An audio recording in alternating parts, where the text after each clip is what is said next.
Michael Dell, no speech dele, no keynote dele, falou da questão da relação máquina-homem. Ele diz que não é máquina ou homem, é máquina. É uma parceria. Homem, isso, que é uma parceria. Ele falou das smart cities com essa questão. Aí a gente queria que você, como CTO com essa visão, você falasse um pouco desse impacto, porque tudo que a gente está falando hoje de inteligência artificial é muito polêmico.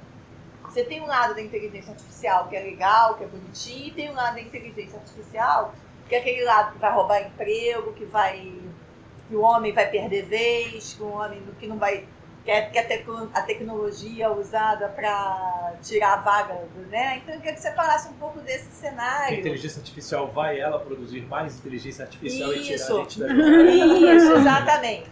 Então que você falasse um pouco disso e de como que você está prevendo, dentro de possível, não é uma coisa de longo prazo, mas como é que você vê a tecnologia nos próximos anos, né? A gente está vendo aí tantas transformações, blockchain, um pouco do que você está trabalhando e como é que você está vendo esse cenário aí de mundo. A sua última pergunta foi como é que a gente vê a tecnologia. E eu acho que tem uma maneira mais estruturada de ver o que está acontecendo se a gente divide em 3 áreas. A primeira área, o que é que está acontecendo em tecnologia que a gente acha que vai realmente impactar o nosso futuro. Essa é a área número 1. A área número 2 é a seção de usos de caso, de que a gente está vendo assim qual é o processo que as companhias estão usando para definir as áreas que são mais importantes para ela.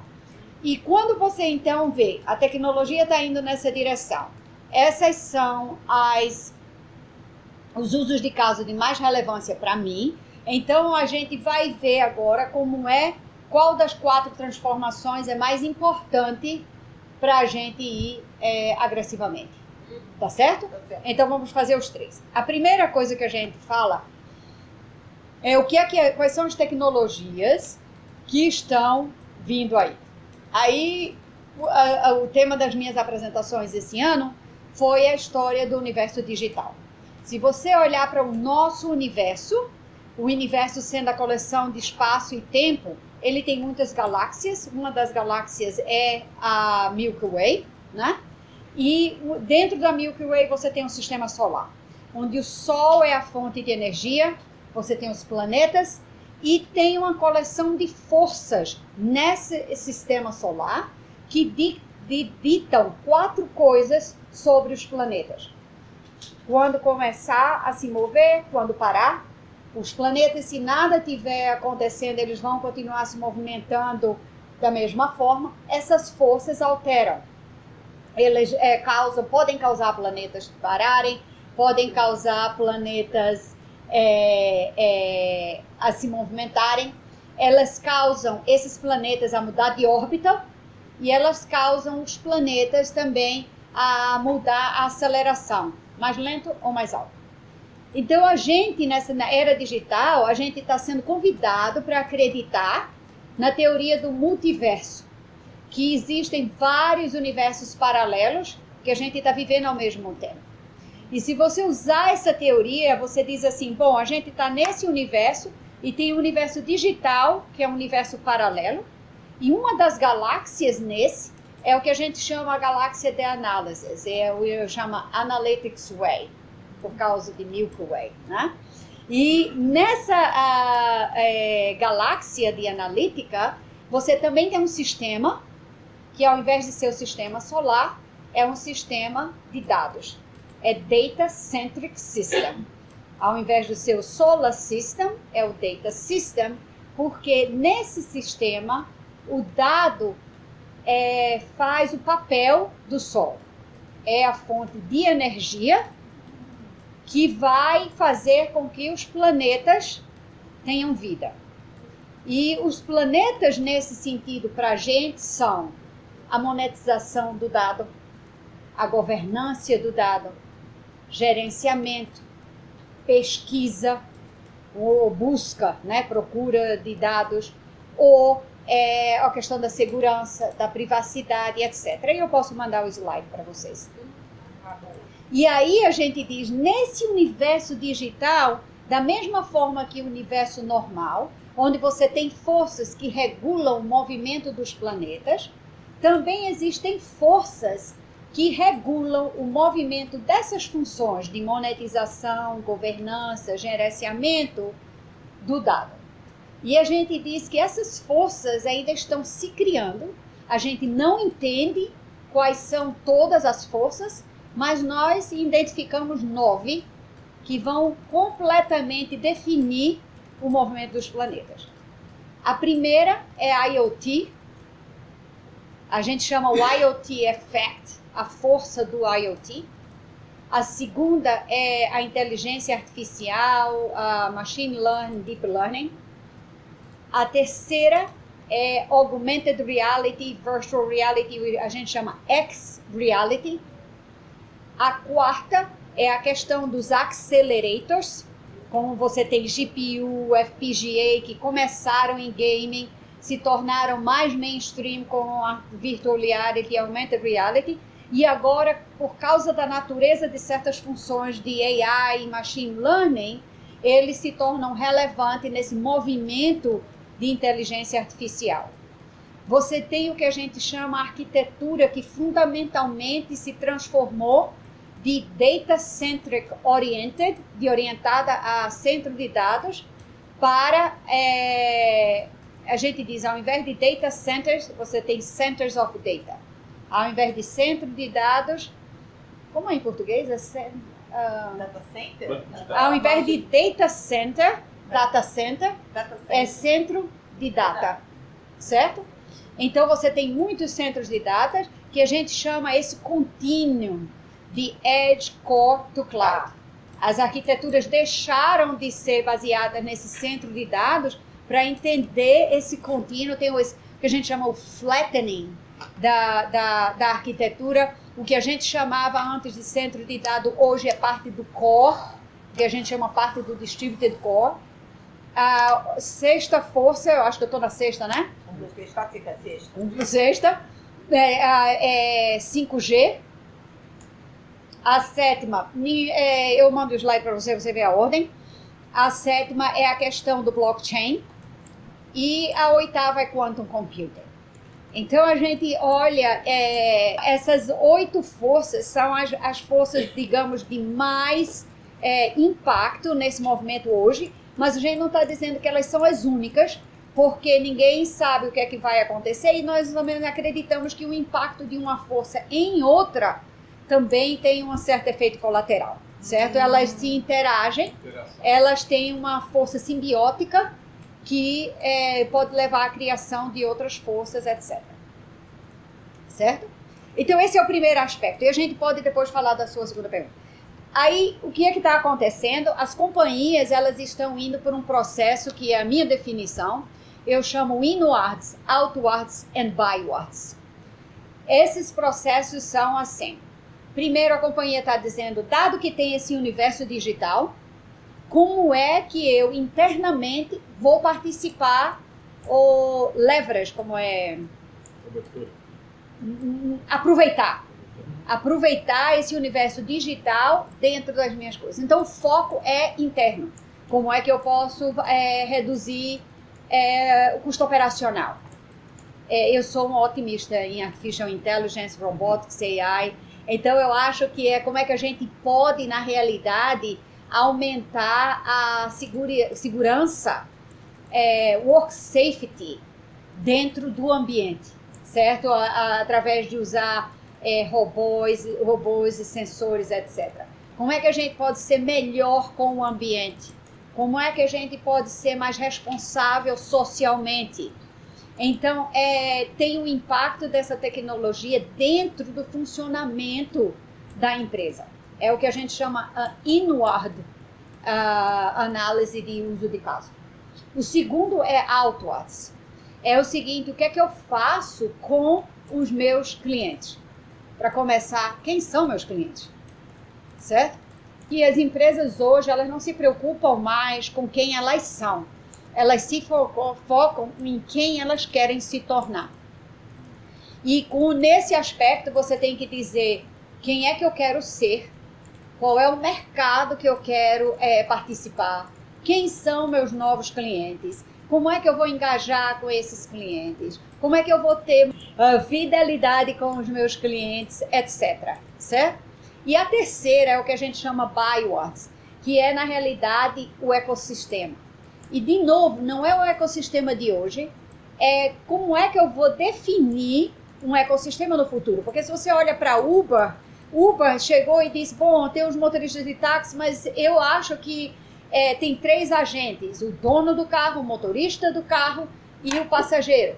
E eu vou ser essa plataforma que vai, na realidade, conectar esses 3. E aí você cria um ecossistema que é completamente diferente. Então as companhias estão tentando influenciar o desenho do ecossistema que seja favorável para elas. E eles têm que conquistar uma posição nesse ecossistema que seja também uma posição de relevância.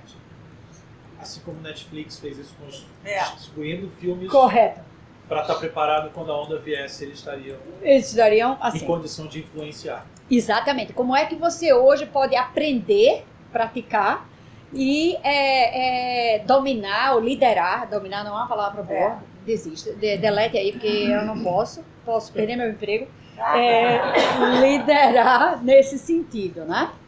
Então essa é a terceira. Aí, dado que você entende o que está acontecendo na tecnologia, que você entende quais são os seus usos de caso que você quer em cada uma dessas categorias, então você olha para as 4 transformações e diz qual é a mais relevante, como é que eu vou me transformar. E as 4 transformações são a transformação digital, a transformação de TI, a transformação da workforce e a transformação da segurança.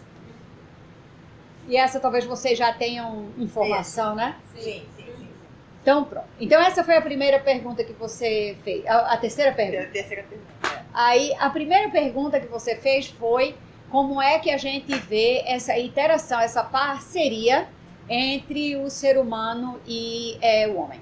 E eu estava lendo num livro que vamos começar a falar das várias maneiras como a tecnologia vai complementar o homem e a sociedade.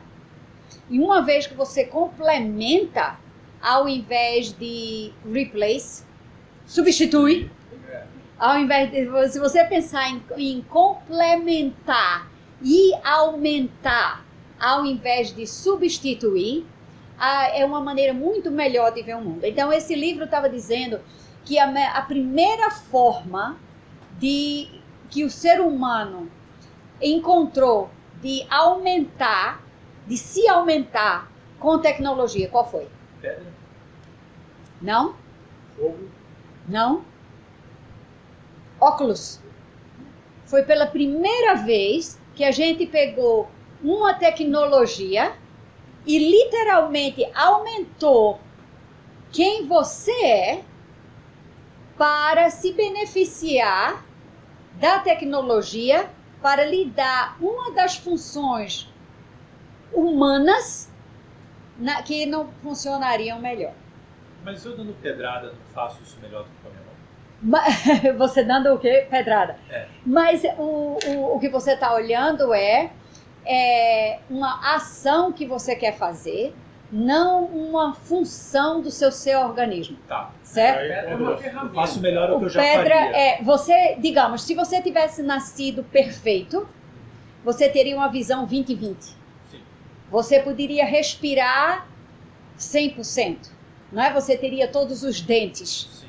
Você teria uma audição perfeita, certo? Então a pedra, digamos, é uma ferramenta. Tá. A pedra não. Certo. A pedra, ela é uma ferramenta. Ela é uma ferramenta. Ela não melhora de vida, ela melhora a tarefa do dia. Mas os óculos me fazem preencher o meu potencial. Correto. Se você tivesse tudo perfeito, digamos, perfeito no sentido de que o ser humano sem nenhum defeito, né? Sim, sem limitações. Tem limitações, sem limitações, obrigada. Então, eu acho que na realidade eu estou ganhando mais do que você nessa entrevista, viu? Mas eu estou aperfeiçoando meu português. Bom, então se você tivesse um homem sem limitações aqui, né? Você não precisaria de tecnologia. Mas o homem chegou a um certo ponto e disse, olha, tem certas coisas que não funcionam mais em mim, que por algum motivo eu perdi ou eu nasci sem uma das habilidades que seres humanos deveriam ter, certo? Quando você fala que deve aumentar a capacidade humana, mas o que a gente vê na questão das tarefas repetitivas, quando os robôs estão sendo usados como uma premissa, onde tem tarefas repetitivas humanas, é onde a máquina entraria para substituir o homem, porque é uma tarefa, teoricamente, não tão nobre para um humano realizar. Correto. Né? E aí, agora, isso pode ser, obviamente, também uma melhoria. Agora, então, não sei se é uma figura de linguagem. E eu acho que tem um espectro. O que o empresário quer, o que o capitalista quer, é substituir ao homem pela máquina, porque o custo é muito melhor. A relação custo-benefício, sabe lá eu. Então, ele está melhorando, ele está... Não, eu estava falando de um espectro, certo? Eu estou oferecendo uma visão diferente. Vamos chegar lá, mas eu ainda não cheguei. Estou dizendo que a maneira mais, digamos, positiva de olhar essa questão da parceria entre o homem e a máquina. Vamos começar olhando, por exemplo, ao indivíduo. Depois eu vou olhar para a tarefa que ele faz, depois eu vou olhar para a sociedade na qual ele vive. Mas a gente vai de um a um. Então, como indivíduo, hoje, a gente se beneficia e é chamado augmented. Essa é uma palavra que hoje nos Estados Unidos é usada em todo espectro de quando aumentado. Aumentado com raiz latina. O aumentado, como é? Não, é porque tem uma raiz latina, né? É uma raiz latina, aumentado. Então ele diz assim, vamos começar com o ser humano, certo? O ser humano, ele deveria funcionar em certas formas. Mas a gente perde certas dessas funcionalidades. A gente tem cáries, a gente perde o dente, a gente tem prótese, né? Meu pai, infelizmente, sofria de diabetes, perdeu uma perna e precisou de uma prótese para poder andar. Então, de uma certa maneira, o primeiro elemento dessa parceria entre o homem e a tecnologia é que a gente tem, por centenas e centenas de anos, usado elementos de tecnologia para suprir deficiências que aconteceram naturalmente ou por desastres ao ser. Então, essa é a primeira coisa. A segunda coisa, digamos, a segunda etapa nesse nível de maturidade, são as funções que nós fazemos, que na realidade a gente diz, vamos aumentar essas funções com a máquina. Aí é que vem o exemplo da pedra.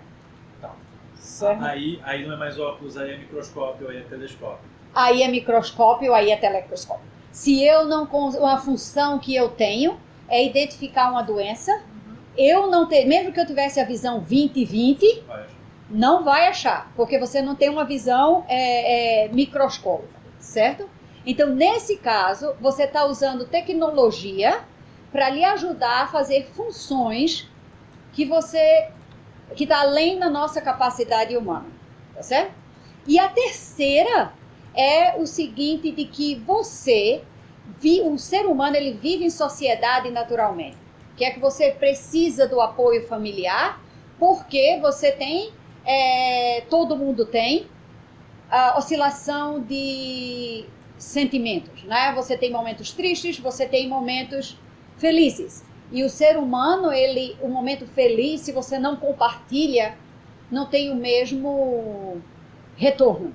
Da mesma forma, uma das maneiras de você superar um momento triste, uma perda, é buscando o apoio daqueles outros que você gosta. A gente vive em sociedade porque muitas vezes a gente leva uma queda, a gente não consegue se levantar. Então, nessas funções de sociedade, a gente vai ver mais e mais o uso da tecnologia. Agora, vamos olhar no aspecto eu gosto de falar de Workforce Transformation. Porque quando a gente fala de Workforce Transformation, a gente chega e diz assim, porque todo mundo usa celular, porque todo mundo usa tablet. E eu acho que é uma visão, digamos, microscópica do impacto que tecnologia vai ter na nossa vida como um todo. Porque você vai ter, querendo ou não, no ambiente de trabalho, robôs que vão estar sempre presentes com você. Por quê? Hoje a gente só não chama robô. Por exemplo, você vai para uma Walmart, você não consegue levantar a prateleira de produtos ou trazer a prateleira de produtos de cima para baixo, você usa um forklift. Aquilo ali é um robô? Empilhadeira. Uma empilhadeira, né? Aquilo ali é um robô. Um trator é um robô. De certa maneira, é um robô que é manuseado, digamos, localmente, com a mão, mas é um robô. Certo? Então, o que acontece é que, antigamente, a gente chama a humanization dos robôs. Os robôs, anteriormente, eram grandes. Tá? A gente começou com o robô para suprir atividades que eram além das nossas capacidades físicas, certo? Quando você olha para uma fábrica de carro, eu não sei se você já foi, mas os robôs, eles não têm visão. Semana passada, nós fomos. Perfeito! Você vê cheio de robô, mas porque eles são muito maiores do que a gente, porque eles não têm visão, muitas vezes eles estão dentro de uma grade, porque uma célula. Eles estão dentro de uma célula. O que acontece ali é porque eles não têm sensores como a gente tem hoje e eles podem lhe ferir sem querer. Se você não souber qual é o movimento do robô, o robô não vai ver se tem alguma coisa na frente dele, ele vai. O que está acontecendo é a humanização dos robôs. Os robôs, as máquinas que estão complementando o nosso trabalho, elas estão ficando cada vez menores, elas estão ficando cada vez mais supridas de sensores que vão além da visão, dando a gente os 5 sentidos. Eles estão cada vez mais se comunicando através de voz. Então a gente está literalmente criando robôs que se assemelham a gente e eles vão fazer parte do nosso ambiente, querendo ou não. Uma história na Bíblia parecida. Deixa eu fazer uma colocação para juntar 2 assuntos, né, na parte de inteligência artificial. Eu assisti ontem a apresentação do McAfee, né, lá na sessão de gurus, e uma das coisas que ele comentou é que o uso da inteligência artificial ela tem sido muito importante porque um elemento pensante, um robô pensante, enfim, um algoritmo de inteligência artificial, ele não tem os desvios, ele não tem os bias que existe, que todo ser humano tem os seus vícios, as suas maneiras, as suas distorções na hora de avaliar as coisas. E que isso tende a que cada vez mais as decisões automatizadas, os algoritmos, sejam mais perfeitos. Onde eu quero chegar é o seguinte: qual é o risco de um dia inverter os papéis? As decisões, aquilo que é pensado, analisado, vai ficar para os robôs com inteligência artificial e o ser humano virar box mover, ou seja, carregador de caixa. Eu, na realidade, não vejo assim. Que bom. Para começar, eu não acredito que o robô vai ser perfeito. E esse talvez foi o ponto que eu tentei passar naquela Guru Session, né? Porque eu acredito que se Deus criou a gente à sua própria imagem, ele entendia e semelhança, né? Nós criamos os robôs. Nós criamos os robôs. Você cometendo o mesmo erro. Exato. A gente não perdoa tanto quanto Deus, né? A gente não tem aquele poder de perdão. Mas eu acho que a gente está criando esses robôs numa semelhança de uma coisa que a gente não entende. Né? Então você não entende como a gente funciona e você está dizendo, eu vou fazer você igualzinho. Mas se você não entende aqui, como é que você pode copiar uma coisa que você não tem um conhecimento profundo? Essa é a primeira. Mas eu acho assim que não é nem, como é que a gente diz, nem aqui nem ali, nem 8 nem 80. Nem tanto ao mar, nem tanto à terra. Nem tanto ao mar, nem tanto à terra. Tem sempre, para que a gente chegue no 80, de que o ser humano, de que o robô vai pensar tanto quanto a gente, etc., e na realidade uma vez dominar, para você chegar lá, Saúde. Para começar, levaria muito tempo. A gente não... Saúde? Obrigada. Falta de saúde. A gente não tá lá ainda. E eu acho que muitas vezes a gente, em busca da perfeição, ou digamos, em busca do objetivo maior, a gente esquece dos resíduos que podem ser colhidos ao longo do caminho. Eu acho que a gente, quando chega nessa história de que a gente vai criar o robô perfeito, que tem todas as qualidades, a gente esquece de olhar para o caso de uso.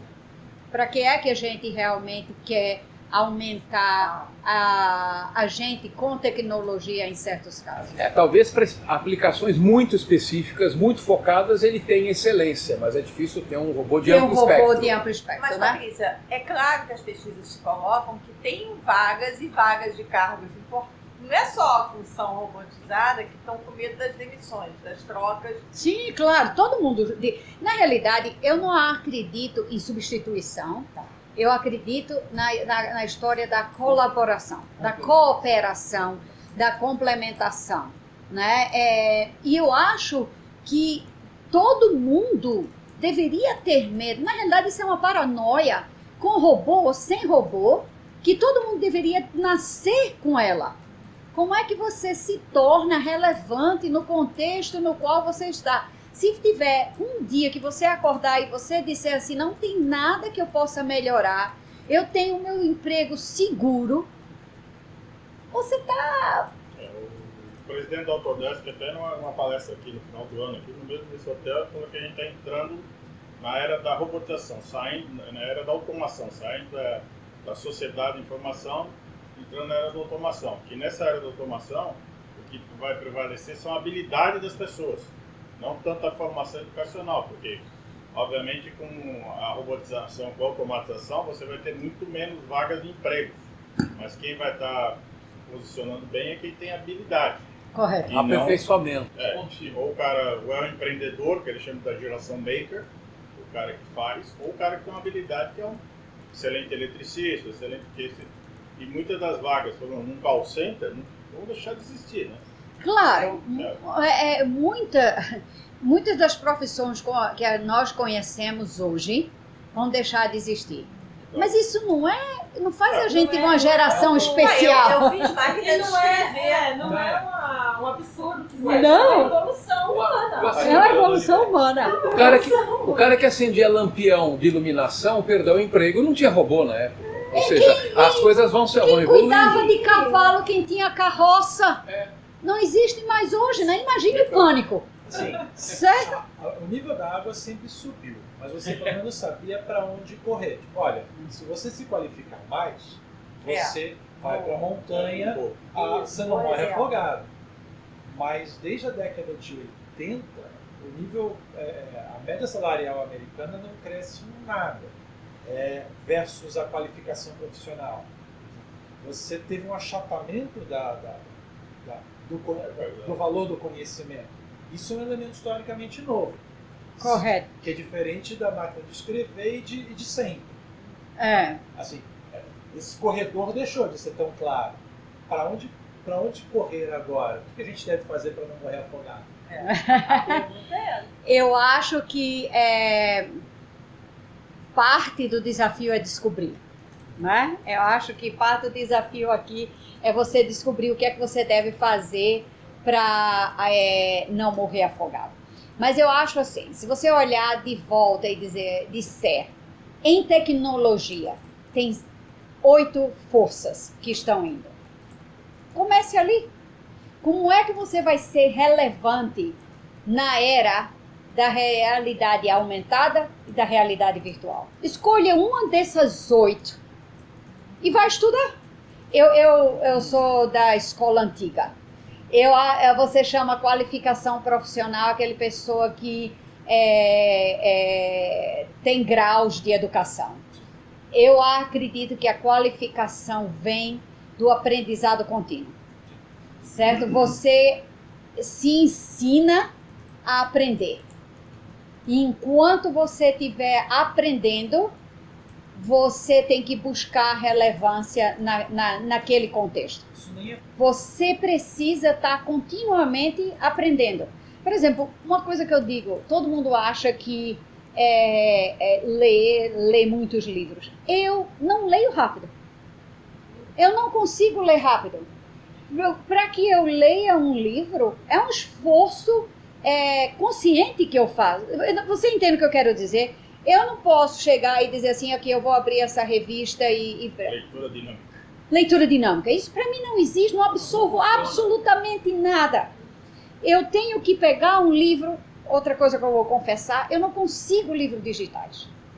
Você vai para minha casa e é como é o nome? Uma pista como é que você...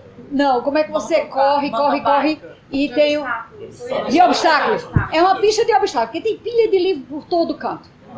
Certo? Mas não mexa. Não mexa naquelas pilhas, nem mude a direção, porque elas estão por assunto na minha cabeça. De uma certa maneira, depois elas fazem assim, porque é complementar, mais relacionado, e fazem assim. Certo? E, na realidade... blockchain. Mas eu não leio, muitas vezes, o livro todo. Muitas vezes, o primeiro, segundo, terceiro capítulo do livro já deram a ideia total. Ele está somente expandindo, tem um ganho, mas é diminishing results, né? Patrícia, você falou do 5G. Sim. O Michael Dell também falou do 5G. Por que o 5G vai mudar tanto? Porque várias coisas. Um dos elementos da vida digital é o fato de que ela não é distribuída igualmente. Se você olhar o que acontece nos campos de futebol americano aqui, a temporada de jogo de futebol é muito curta. É super rápido. É muito rápido. E não é um campo que você reusa. Você não pode jogar tênis ali, né? Então, o investimento é um investimento em uma propriedade que o investimento é alto, mas que tem uma temporada curta. Mas nessa temporada curta você quer maximizar a utilização. E quando você bota aquele número de fãs dentro, eles querem hoje tornar a experiência social e digital. Então, uma das coisas que o 5G faz é que ele lhe dá a habilidade de crescer e o volume numa área específica e depois diminuir de uma maneira muito ágil e de uma maneira muito barata, digamos, certo? Você não bota em grandes partes uma infraestrutura grande. É o fato de que você agora tem que entender que tem dados que se distribuem muito diferentemente. Se você olhar para 1G, 2G, 3G, 4G, 5G, que na realidade é a primeira geração, segunda, terceira, quarta, quinta, cada uma delas está tentando endereçar uma necessidade emergente da evolução digital. Atender. Obrigada. Atender. Endereçar também tá bom. Atender uma necessidade. E a necessidade que a gente está tendo agora, essa questão da comunicação com o IoT. É por isso que eu digo, as forças, elas na realidade se alimentam. E eu vou lhe dizer uma coisa assim, né, que para mim é interessante. A Deep Learning, a qualidade da análise é uma função do número de amostras que você observa, certo? Se você está com um algoritmo de aprendizado que viu 1 milhão de faces, ele vai reconhecer faces muito melhor do que um que viu 100 mil, certo? Então, quanto mais você tiver, melhor. IoT, ele leva o sampling à escala mecânica ao invés da escala humana.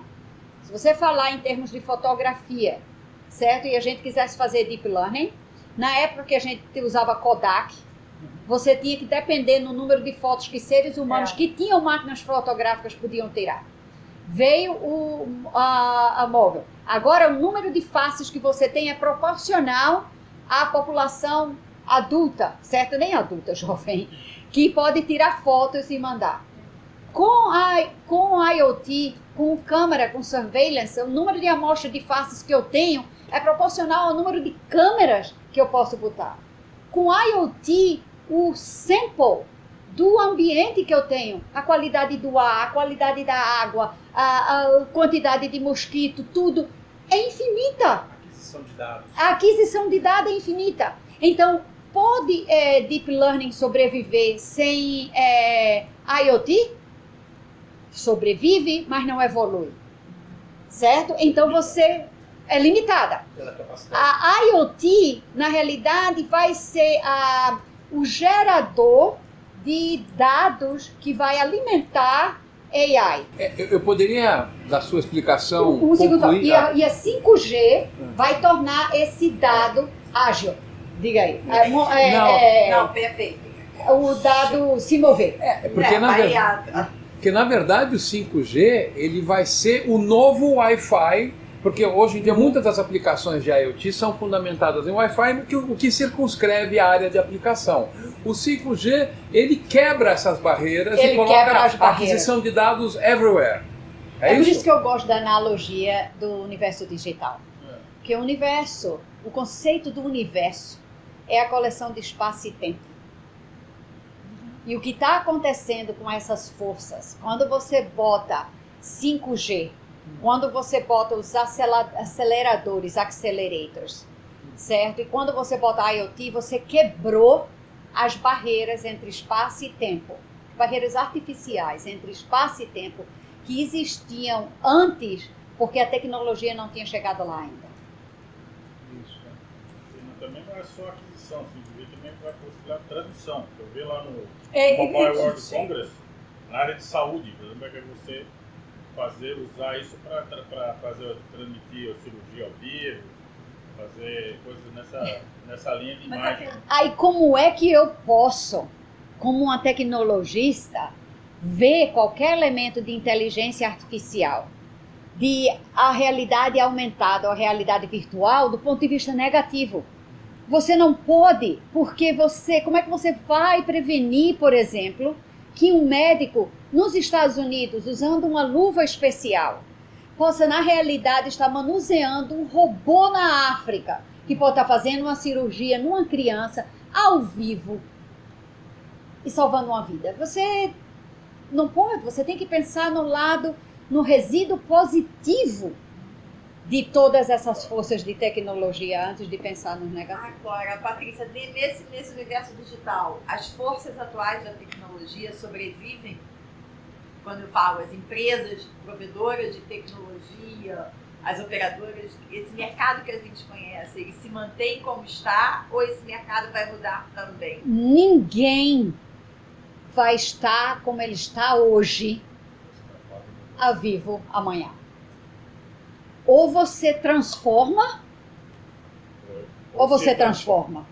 Eu digo sempre nas minhas apresentações que uma das coisas que eu realmente sinto falta é que a gente não tem uma pessoa romântica ou um historiador tão bom quanto Shakespeare na época de hoje. Porque Shakespeare perguntaria perguntas: to be or not to be, to transform or not to transform. Shakespeare chega e diz assim: what is in a name? E eu olho com a definição que a gente fala da fog, entre a edge e a cloud, e meus slides dizem: what is in a fog? We don't know. E eu acho que quando você olha para quantum computing, ele, se você, talvez eu seja uma romântica de natureza, mas eu acho que eu leio um livro de quantum computing, eu só vejo poesia. Porque quantum computing diz assim: tudo que a gente conhece em computação até hoje se chama classical computing. E a partir de agora tem uma coisa nova chamada quantum computing. Um dos elementos de quantum computing é o que a gente chama a superimposição. É o fato de que um elemento ele pode estar em qualquer combinação de estados. Por exemplo, quando você olha uma moeda, a moeda, quando você segura, ela ou é cara ou ela é coroa. Então a gente diz, uma moeda no mundo clássico, ela tem dois estados, cara e coroa. No mundo de quantum computing, você joga a moeda para cima e enquanto ela está no ar, é como se você imaginasse que ela está em qualquer um dos estados ao mesmo tempo. É indefinido. E ela cai de pé. E ela cai de pé. E quando ela cai, é o que Quantum Computing diz, no momento que ela cai, no momento que você observa, ela se decompõe em um estado clássico. Isso é poesia pura. Não é não? Ela dá uma dimensão a mais, né? Que não existe hoje. Ela chega e ela pode estar em qualquer estado, e no momento que você a observa, é como se você chegasse e dissesse a sua vida, o seu futuro, pode ser qualquer coisa.